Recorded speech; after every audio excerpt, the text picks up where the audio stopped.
Let's go back to reading Trump's Christmas Carol, God Help Us Everyone by Watt T. Dickens. Now, I didn't start at a chapter, but let's go back to the page we're at. Enough is enough, Bob Cratchit, said the formidable woman. Our son is wasting away for want of money, while you toil each day for rich old rogue. You march into this Oval Office first thing tomorrow and demand that he help us. My dear, said Bob, that would never work. I should be fired before uttering the words, may I? What? Cried Trump, bewildered. Why would Bob think I wouldn't help him in his hour of need? Mr. Trump is forever telling me, said Cratchit, that if I ever have an hour of need, I better stay the hell away from him. Oh, that villain, his good wife cried. Who would deny decent wages to a man whose son is on the brisk of... Here she glanced down, for little Marco was tugging upon the hem of her apron. Please, mother, the lad chirped, do not speak ill of our beloved president, for I know he must be a good man and taken up what matters far greater than a young cripple. Spirit, said Trump, with an interest he had never felt before, tell me if little Marco will live. The ghost's visage was grim as he gazed upon the Cratchits. If these shadows remain unaltered by the future, the child will die. No, no, cried Trump, horrible, sad. Why would you care? The spirit responded in an icy tone. It's not your fault these guys are losers. See, my baby wants to read with me. But Bob is a good man, said Trump. He breaks his back every day, and all I do is abuse him. Wow, it's almost as though your wealth isn't directly proportional to how hard you work or how good you are as a person. Suddenly, those beady eyes lit up with inspiration. Wait, I can help. I'm super rich, and I only ever spend it on garbage. I don't need a gold toilet. I don't need to light my cigars with $100 bills. A 50 burns just as well. Oh, Bob, please, let me save him. Alas, neither Cratchit nor his family could heed these words. Indeed, no sooner were they spoken than the scene before Trump's eye began to fade. He looked about him for the ghost, but saw it not. Suddenly he became conscious of dreadful sound, the tolling of an unseen bell. 3 spirits, Trump thought. That's what old Dick Nixon had promised. He turned, with no small reluctance, to behold a solemn phantom, draped and hooded, coming like a mist along the ground towards him. The last of the spirits. What do you want, you spooky prick? Cried Trump. The tall spectre approached in silence, looking down on him with invisible eyes. What's with the hood? Trump asked. I'm guessing some kind of Black Lives Matter thing? 'Cause I don't go in for all that, all right? As far as I'm concerned, the only life that matters is mine. The spirit continued to stare. Trump, who usually loved nothing more than the sound of his own voice, found himself craving a dialogue. He pressed on. We've had the ghosts of Christmas past, the ghosts of Christmas present, so what are you, the ghosts of Christmas yet to come? Again, there came no reply. Oh, great, said Trump, the silent treatment. You must be one of my wives. Well, none of them are yet to come, believe me. The spirit resumed its wordless advance. Look, whatever you're planning, there's no need, okay? I've learned my lesson. Give a little to charity, be nicer to Arabs, yada, yada, yada. It raised a bony hand. All right, listen, yelled Trump. I'm a deal maker. I make deals, great deals. If you could see the other way clear to letting this go, I'll make it worth your while. You could be ambassador of Denmark, Bermuda even. The ghost gripped his shoulder, and all was darkness. When Trump came to, an acrid scent assailed him. They were in Washington, though that name did not seem appropriate for the desolation he beheld. Getting up, Trump grimaced as the burnt-out buildings and smoldering mounds of rubble. On one of these piles sat the paper boy, now horribly wizened, with a long white beard. He cackled hysterically and cried, Oh, God, why have you cursed me to live in 2025? Which is this year? Aish, said Trump. The guy who came after me must have really screwed the pooch. He and the spirit trudged through the abandoned streets, and everywhere were strewn with ancient litter and charred remains of the dead. So that's poor little Trump. Gugh, said Trump. Can't say I'm loving this. Depressing. After a while, he stopped and brightened somewhat. Now that I like. They were now in sight of the Washington Monument, which somehow survived this catastrophe. However, there stood alongside a golden obelisk twice as tall, of far greater girth. At the base was a sign which read, "The Trump Monument. I guarantee you there's no problem. I guarantee." Trump would have stopped to admire the impressive erection, but for the spirit placing a bony hand on his shoulder and compelling him onwards. They walked through the ruins for what seemed to Trump an eternity, the spirit never uttering a word. "I think I figured this out," he said. "You're Jim Comey, right? There can't be that many 8-foot freaks who have it in for me." At that point, Trump glimpsed a feeble light which battled the surrounding gloom. Moving towards, he saw a group of survivors sat around a campfire, their eyes sunken and their faces gaunt. And there's the Trump next to the Washington Monument. The leader, a man who could have been anything from 16 to 60, had impaled a rat on a sharpened stick, which he held above the flames. "Trump," he croaked, his voice heavy with despair. "We all thought he was funny to begin with, a harmless idiot. Well, he may have been an idiot, but he was far from harmless, and now the joke's on us." "Tell me," said the child, covered in grime, "how did he bring the day of judgment, the fire that scorched the skies?" A bitter laugh sprang from the leader's lips. "He started a Twitter beef with the Prime Minister of Belgium, something about who had the bigger shoe side. One thing led to another, and before we knew it, we were in an all-out nuclear war with Europe. But to be honest, the country was ruined long before the bombs dropped. He turned all our national parks into strip malls, knocked the libraries down to build Trump casinos, changed the name of every day to Trump Day so that nobody knew when anything was." "Okay," said Trump's spirit. "It does kind of sound like I messed up. Not all bad, though. Did you hear the part about the casinos?" Having grilled the rat to his liking, the leader tore it into pieces, which he passed around the circle. "Are people all as wretched as us?" asked the child, while taking a bite. "Not everyone," the elder replied. "As ever, the wealthy were able to take care of themselves. They rode out the apocalypse in Sector T, a gated community which drives to this day. The screen swipers, the kale eaters, they go everywhere in their Ubers, which is why they call themselves the Ubermen." "Still," said the child, "we are fortunate indeed to eat rat. Why do you grant us this luxury?" The leader bowed his head. "Because," he said, "in times gone by, this was a day of celebration. I want you to know some fraction of joy I had at your age. And so I say to you, child, Merry Christmas." At this point, the tip of the spear exploded through the man's chest, and he slumped face first into the fire. "Whoa!" yelled Trump as a hail of arrows sent the survivors scurrying in each direction. "The Red Hats are coming!" cried the child. "The Red Hats are coming!" All around them could be heard the sound of sinister war cries. "MAGA and build the wall!" Out of the darkness came a pack of men wearing frog masks and baseball caps. "MAGA!" they shrieked as all shook their spiels. "Build the wall!" Most of the group were struck down attempting to flee. Those unlucky enough to be captured were returned to the campsite. "What should we do with these cucks?" asked one of the marauders. "That's a decision for the high priest," replied another. From the shadows stepped an old man covered in pelts, whose staff upon him was a human skull, and he paused to inspect the survivors. A frog called out, "Why is thy bidding, Lord Gingrich?" Lord Gingrich. "We shall sacrifice this child to the orange god," said the old man in a reedy voice. "This rest shall be eaten." The marauders whooped and cheered. "MAGA!" They yelled, "MAGA! MAGA!" The high priest turned and raised his staff to the heavens. "My friends, we may not have clean water, but tonight we shall drink liberal tears." This elicited from the crowd a deafening roar, over which Trump could hear the voice cry, "Bring out the creature!"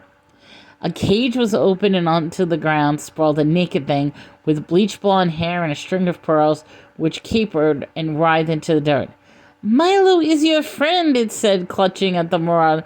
"Milo loves the orange god as much as you does. Yes, he does." "Shut up, Limey," yelled the marauder and knocked the creature to the ground. "Yes," Milo cried.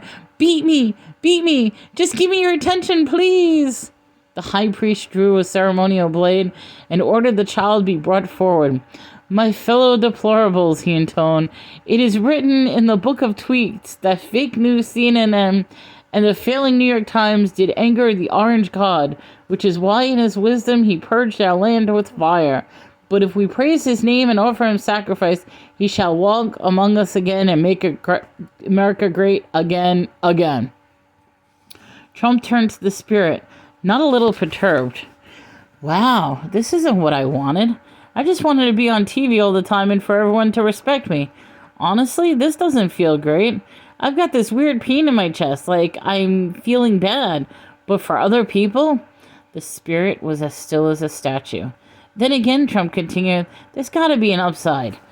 Let's have a look at the Sector T place, the one that Guy mentioned before, you know. At this, the spirit grasped his arm and the campsite evaporated. The two now stood before the gleaming gates of an apartment complex whose holographic sign read Sector T, sponsored by Facebook. They passed through the insubstantial bars and walked along the promenade lined with coffee shops and Apple stores. A pair of millennials strolled past. Given the nuclear holocaust serious side-eye hashtag shade, said one. This is not normal, said the other, clapping between each word. Nice place, said Trump. Clean, but wait. If it's Christmas, where are all the decorations? The Merry Revelers. Surely some people must be celebrating. The spirit turned its hood towards an open door from which emanated the sound of electronic music and glad young voices. With a sweep of its arm, it bade Trump enter. Hipsters everywhere. Hipsters dancing to the indie playlist coming from an iPhone and a speaker box. Hipsters vaping on every flavor of e-liquid, from ocean lime to strawberry banana waffle. Hipsters checking their privilege and debating whether Lena Dunham was problematic. All around Trump was a world of man buns, nose rings, and pussy hats, and Black Lives Matter shirts of ironic tattoos and non-binary pronouns. Oof, not my kind of party, he said. Way too ethnic. And none of the girls are wearing dresses. At that point, the iPhone was unplugged from its speaker and the room fell silent. A woman held her craft beer aloft. A toast, she cried, to the happy corpse. May he rot in peace. Whoa, said Trump. They're celebrating someone's death? That's pretty dark. Whoever this guy was, he must have been horrible. A real loser. I'm thinking Alec Baldwin? I'll give him one thing, continued a young man with a dolly mustache. He never gladdened a human heart in life, but by God, his death has brought us joy. As though to prove his point, the whole assembly broke out into laughter, and Trump could not help but chip in a chuckle. Imagine being so hated, he said to the spirit. I almost want to see this poor schmuck's funeral. No sooner has he been spoken than the party was transformed into the gray, dismal cemetery. Oh, and there's the party going on right there. Trump now beheld a dry-eye burial with but a smattering of mourners. 2 businessmen stood close at hand. Hell of a turnout, yawned the one. I'm surprised anyone showed. I'm only here for the free lunch, replied the other. Trump could hear the drone of a eulogy, and moving closer, he realized it was given in a slurred British accent. Yes, there was the speaker, cradling his pint and looking like a heroic Mr. Toad, the dark suit enlivened by a pair of Union Jack shoes. Trump winced, for it was Nigel Farage. Ugh, Jesus, he said. Is that the Brexit dude? He's always kissing my ass. Sucks to be the dead guy. If that's the best speaker they could find. A terrible loss, said Farage, between slurps of bitter. He was a great leader, a tremendous businessman, and speaking personally, my very dearest friend. Oh, by the way, if anyone here from Fox News would like to hire me as a commentator, I'll be around at the reception. To one side of the grave stood a slender woman in black. She lifted her veil, disclosing a set of feline features and improbably high cheekbones. Melania? Trump exclaimed. What's she doing at some guy's funeral? I explicitly told her she's not to form attachments in this country. The spirit extended a skeletal figure and pointed out with a large gold-plated gravestone already spattered with bird shit. Though Trump was conscious at the terrible foreboding, he found himself pulled forth by forces beyond his comprehension. He inched closer and closer until finally on the stone of the neglected grave he read his own name, Ebenezer Trump. Ebenezer Trump, 1946, 2000. Coffee free. Coffee free. So I'm the dead guy, Trump muttered. Nice. Farage finished the speeches, tipped the dregs of pint over the grave, then lurched his way towards Trump's widow. Hello, love, he slurred. Sorry for your loss and all that. It's okay, Melania replied. I really do not give a shit. It's just annoying. Ebenezer spent all his money on Dunn Monument, so now I do not have a place to live. At this, Farron's grin grew even wider. Well, in that case, why don't you keep at mine tonight? Get up, Upkit, at mine? Farage's great red face roared with laughter as he cast an arm around the window and drunkenly led her away. Hey, Trump cried, that's my woman! He watched in impotent horror as the pair stepped inside a cab and were driven off. Damn it! Why did I trust that guy? Why would anyone trust him? As the last few mourners left the churchyard, Trump stared at the sod, uncharacteristically subdued. Eventually, he turned back to face the spirit. Listen, if you're going to hit me with death, at least show me people who give a crap. There was a slight inclination of the spirit's hood that all of a sudden his robes billowed forth in a great wave of black, engulfing Trump. Having fought his way out of the Stygian folds, Trump found himself standing once more outside the home of old Bob Cratchit. Oh, geez, he said, and cold realization washed over him. Come on, spirit, I don't need to see this. The spirit indicated the doorway, and once more some mystic force compelled Trump forward. There in the living room, he saw Bob Cratchit. Bob was older, but not enough to warrant those haggard features nor that bone-white hair. His wife sat nearby, but oh, what a change in the redoubtable woman. Where had been all hearty and stout now lay sadness and fragility. Try as she might to distract herself with Sudoku, poor Mrs. Cratchit could not but return to some of the awful memory which filled her eyes with tears. Do not cry, my love, said Bob. At least he was spared the horror of this new world. But he should have withered it, she responded, for he was the bravest little soul. Trump turned to the spirit. My God, does this mean... Once again, that spectral finger pointed, and Trump's gaze followed. There above the mantelpiece hung a tiny, ownerless crutch, a shrine to the child who was blessed that dwelling. Oh, little Marco, Trump howled and fell to his knees. Tear poured from his eyes, and you would not have believed such a deluge could escape those narrow slits. He hammered his chest with his tiny fist, then casting away his nightcap, tore mighty chunks from his weave. Spirit, Trump cried, tightly clutching at its robe, hear me, for I am not the man I was. I see now that my life has been one of folly, of selfishness, and humbug, and that I have done naught but to desecrate this land for my own fruitless gain. Tell me these visions may be reversed, and the future may behold. Give me a chance to do so, to save little Marco, and the millions of other children who might suffer like him. Oh, Spirit, please take me back. I want to help the world, not just stamp my name on it. Holding up his hands in a final prayer, Trump saw an alteration at the phantom's appearance. Its robe shrunk and grew pale, folding in on themselves before collapsing on the floor of a pair of underpants. The end of it. Picking them up, he soon discerned a monogram, DJT, and upon the label stood the world's Trump's collection briefs, made in China. Yes, the underwear was his own.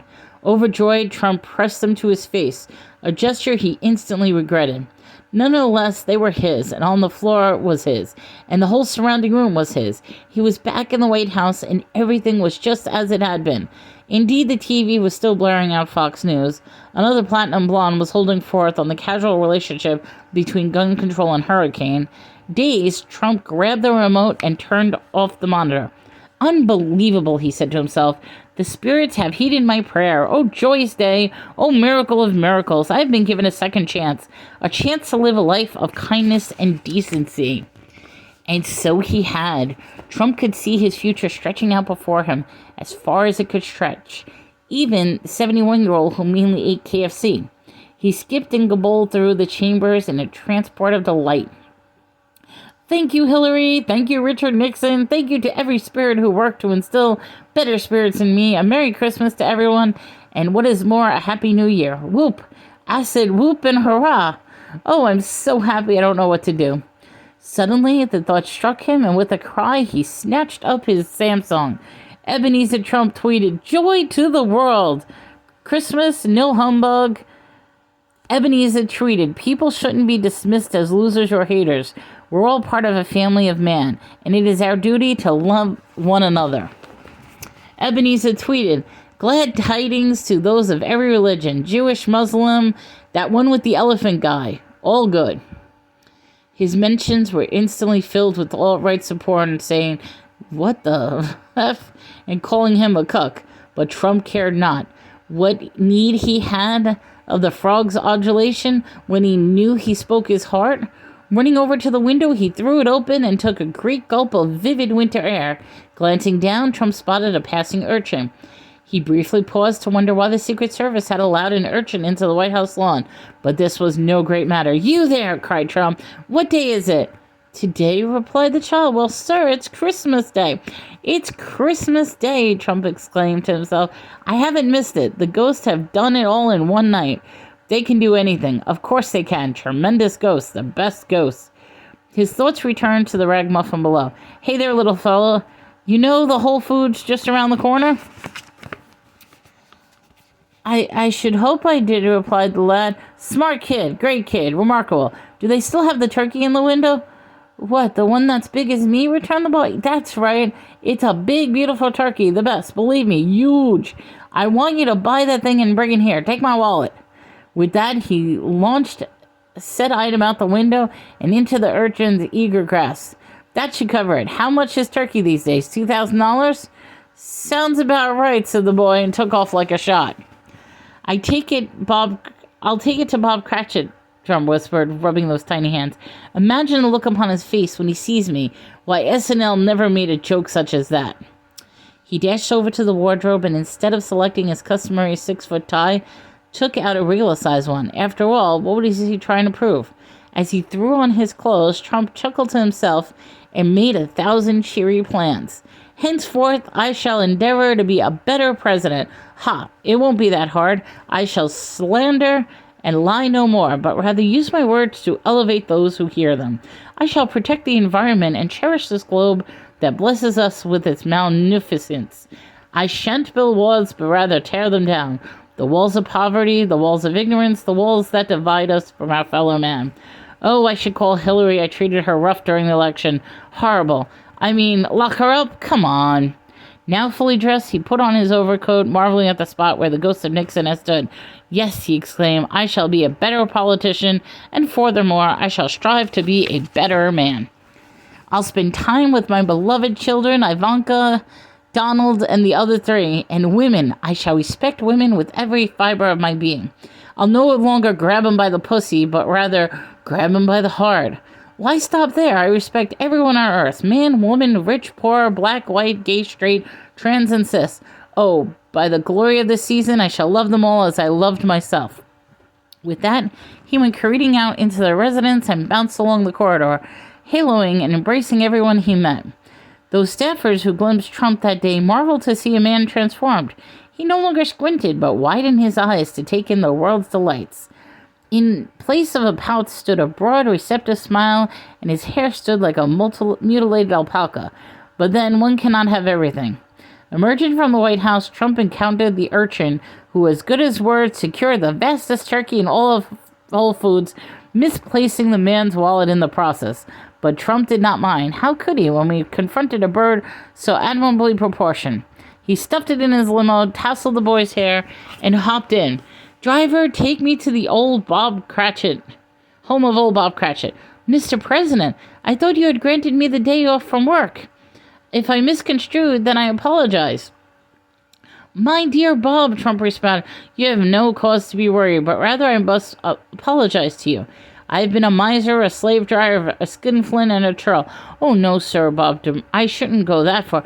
"I should," said Trump, "as a good deal further, but I have changed my ways, and now beseech you to enumerate my former flaws, that I might better avoid them in the future." "Well," said Bob, a little tentative. I suppose you could have been more generous on occasion, and from time to time I may have found you less than courteous. Come on, man, Trump laughed. I've been a brute, and I've given you leave to say so. Pray, let me have it. All right, you've been a sexist, a racist, and a bore. You were once a spoiled infant and a sleazy old man. Yes, I suppose I was. A vain monster, Bob continued. A vicious clown, a fraud, an ignorant, a bigot. In fact, I'm honest, you're a total piece of Okay, I get it. And though I never undid those years of ill use, I should like to offer you a well-earned pay raise. Mrs. Cratchit, who has been eavesdropping on their exchange, could no longer hold her tongue. About bloody time, she cried. Trump coughed, a sound that was until then as rarely heard from a murmured song or a decent Jay-Z track about post-black album. Oh, formidable woman, he explained. Dear Bob is fortunate indeed. You are willing to fight his corner. It is a bloody time, just as bloody time as I volunteered to pay little Marco's medical bills. There was too much for Bob Cratchit, who began to weep with joy. God bless you, sir. May the name of Trump be synonymous with kindness, selflessness, and charity. My fine fellow, Trump replied, putting an arm around. I do not crave fame or adulation, merely the knowledge that I have fulfilled my duty to those in need. Now, driver, bring out the turkey. The table was laid and the bird was cooked wonderfully. I should add for Mrs. Cratchit's finest of women, performed each task of the utmost degree. Trump's turkey occupied pride of the place, and the children were unanimous in praising its size, its aroma, and its general excellence. In due course, Bob Cratchit got to his feet and lifted a glass of port of red, and beaming, cried, "To Mr. Trump!" Is that the... No, there's one more page. Okay, here we go. To Mr. Trump, yelled the Cratchits, and no louder than little Marco, who jigged lustily in his chair, waving his crutch like a tomahawk. Merry Christmas! God bless the USA, everyone! Mr. President, Bob Cratchit boomed, would you do us the honor of slicing the bird? That would be an honor indeed, said Trump, but alas, I must leave you. Will you not stay to share our meal? I would if I could, but I am called to another table, that of my daughter Ivanka. I must make amends for spurning her invitation, and for years I spent perving on her. Not sure what that was about. Trump made his goodbyes and warmly embraced the Cratchit in turn. He observed once more the scene of familiar bliss, then headed for the door. However, he stepped outside. Trump's paused with a troubled expression. Wait a minute, the billionaire muttered. None of this makes sense. Why would I need to change my ways? I mean, everybody loves me. I'm a good guy. I'm the best guy. I've got the most friends. That's it. Those ghosts must have been fake news. The losers, the haters, the stream media trying to stop Trump being number one. Well, the hell with that. Trump turned and marched right back up to the gathered Cratchits. Bob? Yes, sir? You're fired. What? Bob's face is draining of its ready... Why? Why? You've been totally disloyal. Called me a miser, a slave driver, skinflint, and a churl. So unfair, horrible. Sir, those were your words. And now you're calling me a liar? Unbelievable. Bob Cratchit bowed his head and said I thought you learned the error of your ways. Wrong, Trump bellowed. I haven't learned squat. Now give me that. He scooped up the turkey, knocking little Marco from the chair on purpose, then stormed right out of the house. Soon, Trump was back in the Oval Office, lighting a cigar with a $100 note and resting his feet on the uneaten bird. Leaning back in his chair, he thought of how he might use the New York to enrich himself at the expense of others, and let out a satisfied murmur. As for Christmas and the spirits, and the lesson they wished to convey, well, Trump had one word to sum it all up. Humbug. What to make of this story? Perhaps its moral shall be that redemption has its limits, or more simply, that President Trump is, was, and shall be a malicious orange scumbag. Let us hope that the ghost of Christmas yet to come predictions may not pass, and yet the man may be removed from office before irrevocable damage is done. Until then, stay safe, be merry, and as little Marco observed, God bless the USA and everyone. The end. Oh my God, this book was awful. Okay, so that was Trump's Christmas Carol, God Help Us Everyone, by Watt T. Dickens.